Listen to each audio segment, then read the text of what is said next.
Surah Al-Baqarah, ayat 151. Sebagaimana kami telah menyempurnakan nikmat kami kepada kamu, kami telah mengutus kepada kamu Rasul dari kalangan kamu. Dia membacakan ayat-ayat kami kepada kamu, dan menyucikan kamu, dan mengajarkan kepada kamu Alkitab dan Al-Hikmah, serta mengajarkan kepada kamu apa yang belum kamu ketahui.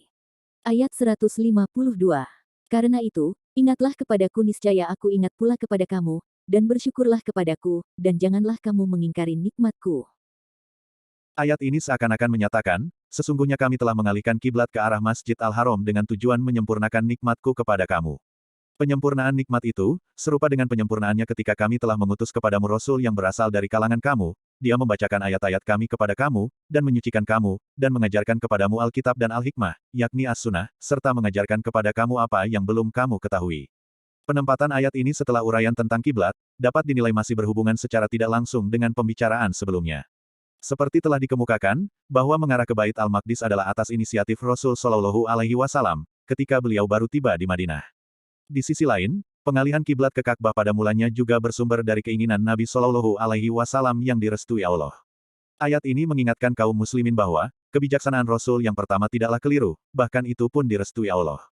Bukankah Allah yang mengutus beliau antara lain untuk mengajarkan Al-Hikmah yakni sunnah Rasul, baik dalam bentuk ucapan, perbuatan maupun pembenaran terhadap apa yang dilakukan manusia.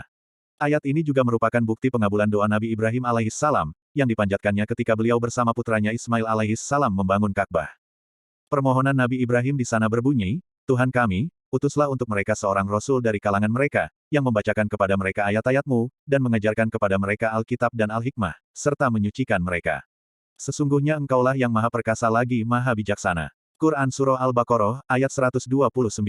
Terdapat sedikit perbedaan antara permohonan Nabi Ibrahim alaihissalam dengan pengabulan Allah yang disebut dalam ayat 151 yang dibahas ini. Perbedaan tersebut adalah, bahwa pada ayat 129 menyucikan ditempatkan pada peringkat terakhir dari 4 macam permohonan. Yaitu, 1. Rasul dari kelompok mereka, 2. Membacakan ayat-ayat Allah, 3. Mengajarkan Alkitab dan Al-Hikmah, 4. Menyucikan mereka. Sedang pada ayat yang dibahas ini, menyucikan, ditempatkan pada peringkat kedua dari 5 macam anugerah Allah, dalam konteks memperkenankan doa Nabi Ibrahim itu. 5 macam anugerah itu adalah, 1. Rasul dari kelompok mereka, 2. Membacakan ayat-ayat Allah, 3. Menyucikan mereka, 4. Mengajarkan Alkitab dan Al-Hikmah, 5. Mengajarkan apa yang mereka belum ketahui.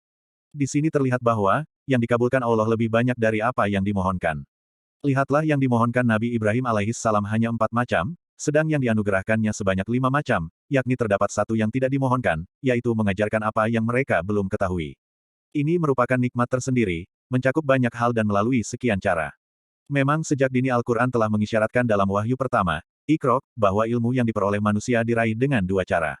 Pertama upaya belajar mengajar, dan kedua anugerah langsung dari Allah, berupa ilham dan intuisi. Hal kedua yang terlihat dari hasil membandingkan permohonan Nabi Ibrahim alaihissalam dan pengabulan Allah adalah bahwa, Allah mendahulukan apa yang dimohon terakhir, dan mengakhirkan apa yang dimohon terlebih dahulu. Yang terakhir disebutkan oleh Nabi Ibrahim alaihissalam adalah penyucian, sedang penyucian disebut oleh Allah dalam konteks pengabulan, pada peringkat ketiga setelah pembacaan ayat-ayatnya, dan sebelum mengajarkan Alkitab dan Al-Hikmah.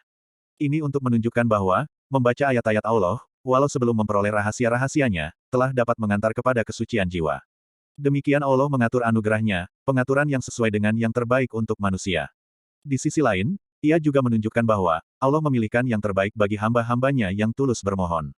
Di samping itu, terlihat pula bahwa, doa tidak mesti terkabul seketika. Lihatlah berapa lama jarak antara doa Nabi Ibrahim alaihissalam dengan diutusnya Nabi Muhammad Shallallahu Alaihi Wasallam, ribuan tahun lamanya. Demikian limpahan karunia-Nya. Karena itu, ingatlah kamu kepadaku dengan lidah, pikiran, hati, dan anggota badan.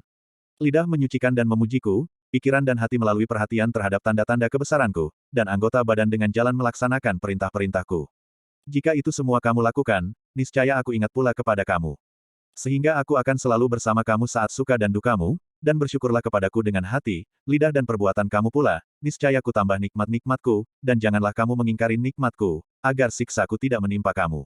Di atas terbaca bahwa, Allah mendahulukan perintah mengingat dirinya atas mengingat nikmatnya, karena mengingat Allah lebih utama daripada mengingat nikmat-nikmatnya. Tentu saja untuk mencapai sukses melaksanakan perintah di atas, bahkan untuk sukses meraih segala yang diharapkan, diperlukan kesungguhan upaya. Ia harus diperjuangkan. Untuk itu ayat berikut mengajarkan kepada semua kaum beriman, 2 cara utama untuk meraih sukses.